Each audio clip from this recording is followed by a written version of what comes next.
Assalamualaikum warahmatullahi wabarakatuh. Perkenalkan, nama saya Winasri dan rekan saya Fatunisa. Kami dari kelompok 6 akan mempresentasikan tugas ekonomi mikro yang berjudul Teori Perilaku Konsumen dengan dosen pengampu Bapak Hendri Sucipto, SPD, MSI, Universitas Muhadi Setiabudi. Bab 1, pendahuluan, latar belakang. Dalam kehidupan sehari-hari kita sering melakukan transaksi jual beli suatu barang atau produk, baik itu secara langsung yaitu dengan cara mengunjungi perusahaan atau pasar, atau secara tidak langsung sebagai contohnya adalah pedagang online. Banyak sekali yang beranggapan bahwa membeli dengan media online lebih efisien dan mudah. Tetapi kita juga tidak bisa melihat produk atau barang secara langsung. Melakukan jual beli produk secara langsung memiliki perilaku yang harus selalu kita perhatikan, seperti cara berkomunikasi antara penjual dan konsumen atau sebaliknya. Maka dari itu, sikap atau perilaku konsumen juga sangat berpengaruh penting dalam melakukan kegiatan evaluasi barang yang diinginkan. Setiap konsumen juga memiliki motivasi dan persepsi yang berbeda-beda pada setiap melakukan, mencari, membeli, mengevaluasi produk atau barang yang dibutuhkan. Ada beberapa faktor dari lingkungan seperti kebudayaan, kelas sosial, dan keluarga yang sering berpengaruh penting untuk proses jual beli. Perumusan masalah. 1. Pengertian perilaku konsumen. 2. Pentingnya perilaku konsumen. 3. Faktor-faktor yang mempengaruhi perilaku konsumen. 4. Keputusan pembelian. 5. Pengaruh perilaku konsumen terhadap keputusan pembelian. Tujuan. Dari rumusan masalah yang muncul di atas dapat diketahui bahwa tujuan penulisan makalah ini adalah para pembaca mengetahui tentang perilaku konsumen, memahami pengertian dari perilaku konsumen, dan memahami faktor-faktor sikap konsumen. Karena sebelum kita mempelajari apa itu yang dimaksud dengan sikap konsumen, kita harus memahami dulu apa pengertian dari perilaku konsumen. Dan juga dengan membaca makalah saya ini, pembaca dapat memahami apa yang dimaksud dengan perilaku konsumen, mengetahui serta memahami faktor-faktor dari nilai, norma, dan normal.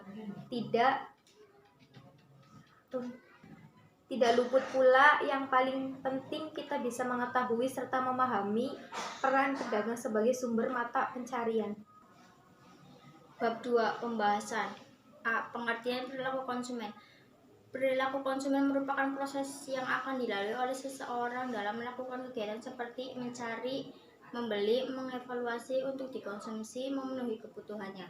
Konsumen dapat diartikan sebagai seorang individu atau organisasi yang memiliki peran berbeda, seperti contohnya berperan sebagai influencer, buyer, atau unsur, dan seterusnya.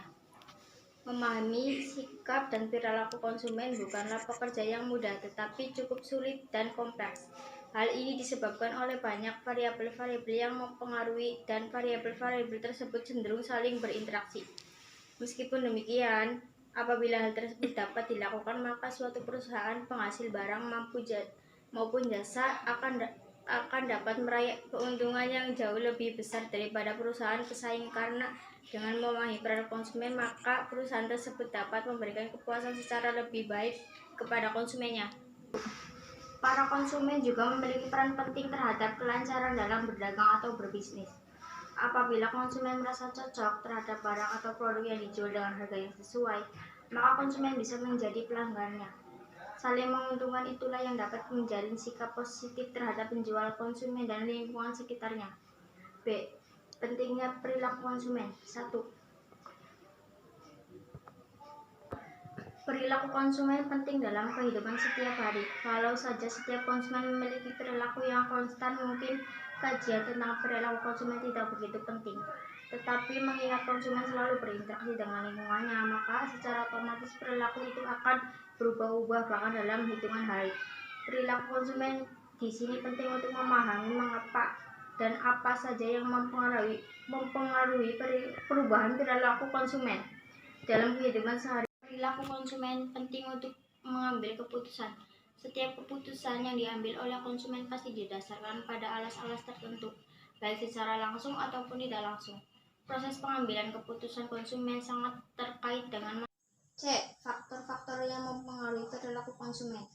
Banyak faktor yang mempengaruhi perilaku konsumen dalam membuat keputusan pembeli. Faktor-faktor tersebut sebagai besar tidak dapat dikendalikan oleh pemasaran, tetapi harus diperhatikan. Namun secara garis besar, faktor-faktor yang mempengaruhi perilaku konsumen dibagi menjadi dua bagian, yaitu eksternal dan faktor internal. 1. Motivasi. Motivasi merupakan suatu kegiatan dalam pribadi seseorang yang mendorong keinginan individu untuk melakukan kegiatan-kegiatan tertentu guna mencapai satu tujuan. Contohnya, apabila terdapat konsumen yang menginginkan sesuatu dengan harga yang pas dan barang-barang yang berkualitas tinggi, maka konsumen otomatis merasa cocok dan akan membelinya. 2. Persepsi. Pada masing-masing individu memiliki persepsi yang berbeda-beda. Maka dari itu, persepsi memiliki sifat nilai yang subjektif. Konsumen akan melakukan persepsi pada produk, harga, keiklanan, dan kegiatan pemasaran perusahaan untuk memenuhi kebutuhan yang dibutuhkan dalam kehidupan sehari-hari. Contohnya, konsumen akan berpersepsi bahwa harga dari produk tersebut akan terlihat dari kualitas produk yang dijual. 3. Belajar. Kehidupan konsumen tidak jauh dari kata belajar.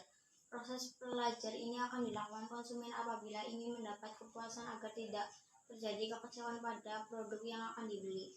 Apabila konsumen merasa puas dan cocok, maka tanggapannya akan diperkuat dan kecenderungan bahwa tanggapan yang sama akan terulang.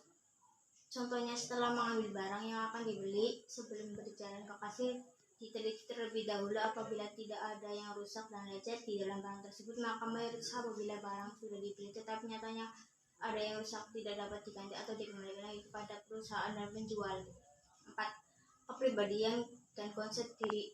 Keuntungan mempelajari perilaku konsumen dengan mempergunakan teori konsep diri adalah bahwa kita dapat membandingkan antara deskripsi konsep diri konsumen yang ditunjukkan sendiri dengan konsep diri konsumen tersebut tentang dirinya sendiri, dibandingkan dengan tes kepribadian yang dapat dipakai untuk melihat tanggapan konsumen sesungguhnya tentang takdir dirinya. Ada 3 unsur pokok dalam kepribadian individu, yaitu A.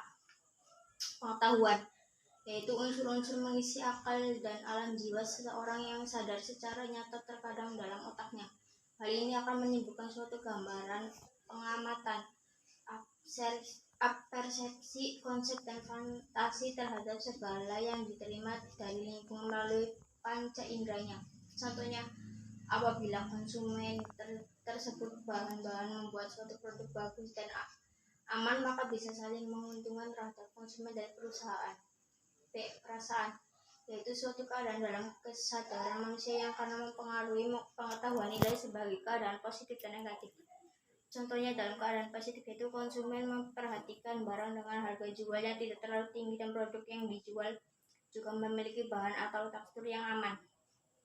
Contoh dalam keadaan negatif, yaitu harga jual suatu produk sangat tinggi tetapi bahan yang dipakai tidak terasa aman dan bagus, maka konsumen akan merasa kecewa dan bisa jadi membatalkan proses pembelian dari bahan tersebut. C. Dorongan naluri, yaitu kemajuan yang sudah merupakan naluri pada tiap manusia. Macam-macam dorongan naluri antara lain dorongan untuk mempertahankan hidup, dorongan seks, dorongan untuk mencari makan, dorongan untuk berinteraksi dengan sesama, dorongan untuk meniru perilaku sesamanya, dan sebagainya. Lingkungan sekitar dan keluarga juga bisa menjadi naluri setiap manusia. Cara manusia untuk mempertahankan hidupnya pasti harus mempersiapkan seperti baju, makanan, dan lain sebagainya. Untuk 5. Sikap konsumen akan dilihat berdasarkan produk-produk tertentu. Sikap konsumen ini dapat berubah menjadi positif atau negatif. Produk dan merek bisa disampaikan dengan maksimal kepada para konsumen, sedangkan faktor-faktor lingkungan ekstrim atau disebut juga variabel interpersonal dapat diuraikan sebagai berikut. A. Kebudayaan. Perusahaan dituntut untuk mengerti akan implikasi dari kebudayaan di mana perusahaan beroperasi. Barang-barang atau produk, penentuan harga, promosi atau keiklanan, pemungkasan warna, merek, dan lambang-lambang yang semuanya harus dipilih dan dirancang secara teliti untuk menjadikan suatu barang dapat diterima dalam kebudayaan konsumennya. Hal ini penting karena perilaku konsumen itu didata, dikendalikan, dan dimantapkan pola-polanya oleh berbagai sistem nilai dan norma budaya yang seolah-olah berada di atasnya. B. Kelas sosial. Perilaku konsumen antara kelas sosial yang satu akan sangat berbeda dengan kelas lain karena golongan sosial ini menyangkut aspek-aspek sikap yang berbeda-beda. Oleh sebab itu, pembagian kelas sosial dapat digunakan sebagai variabel yang bebas, independen, untuk mensegmentasikan pasar dan meramalkan tanggapan konsumen terhadap kegiatan pemasaran perusahaan. C. Keluarga. Dewasa ini peran keluarga dalam mempengaruhi individu dalam pembelian atau konsumsi sudah mulai bergeser, bukan sebagai salah satu jenis dari kelompok kecil, tetapi lebih pada pengaruhnya yang sangat penting terhadap perilaku konsumen dan sekaligus sebagai sebuah kelompok referensi dengan anggota keluarganya yang menunjukkan nilai-nilai, norma-norma, dan standar keluarga dalam perilakunya. D. Keputusan pembelian. Keputusan merupakan salah satu kegiatan yang dilakukan oleh setiap konsumen atau organisasi dalam setiap waktu dan di segala tempat. Keputusan tersebut termasuk keputusan yang menyangkut kegiatan individu atau kelompok. Mempengaruhi keputusan konsumen yang dilakukan secara efektif akan mempengaruhi pengambilan keputusan. Ini berarti mengingat pula tingkat keuntungan yang diperoleh perusahaan atau penjual pasar. Keputusan konsumen atau organisasi adalah aktivitas yang dilakukan secara sadar, rasional, dan rencana. Keputusan konsumen merupakan analisis mengatasi permasalahan. Sebagai konsumen juga harus mempunyai sikap yang saling menguntungkan terhadap penjual atau konsumen lainnya. Ada beberapa penjual atau perusahaan yang memiliki sistem siapa cepat dia yang dapat. Artinya penjual hanya melayani konsumen yang sangat membutuhkan produk atau barang yang akan dibeli. Maka untuk konsumen yang memiliki keputusan yang ragu harus segera diserahkan kepada konsumen yang membutuhkan. Pengaruh perilaku konsumen terhadap keputusan pembelian. Proses pengambilan keputusan konsumen sangat berhubungan pada keputusan pembelian. Oleh karena itu sangatlah penting memahami perilaku konsumen agar pemasar dapat menggambarkan bagaimana proses keputusan pembelian itu dibuat. Konsumen memang berpengaruh dan mempunyai dampak yang sangat tinggi bagi penjual serta proses pembelian. Adapun jika secara tidak langsung seperti online shop atau media online lainnya, penjual harus menyesuaikan barang atau produk yang akan dijual agar konsumen tidak merasakan kekecewaan saat menerima barang yang sudah dibeli, karena risiko berjualan secara online adalah tidak dapat mengecek secara rinci apakah barang tersebut memang memakai bahan yang aman atau justru sebaliknya. Bab 3. Penutup. Kesimpulan. Kesimpulan yang dapat diambil dari permasalahan dalam jurnal ini adalah perilaku konsumen merupakan proses yang akan dilalui oleh seseorang dalam melakukan kegiatan seperti mencari, membeli, mengevaluasi untuk dikonsumsi memenuhi kebutuhannya. Perilaku konsumen penting dalam kehidupan setiap hari. Kalau saja setiap konsumen memiliki perilaku yang konstan, mungkin kajian tentang perilaku konstan tidak begitu penting. Tetapi mengingat konsumen selalu berinteraksi dengan lingkungannya, maka secara otomatis perilaku itu akan berubah-ubah bahkan dalam hitungan hari. Perilaku konsumen di sini penting untuk memahami mengapa dan apa saja yang mempengaruhi perubahan perilaku konsumen. Perilaku konsumen akan menentukan proses pengambilan keputusan dalam pembelian mereka. Keputusan merupakan salah satu kegiatan yang dilakukan oleh setiap orang dalam setiap waktu dan di segala tempat.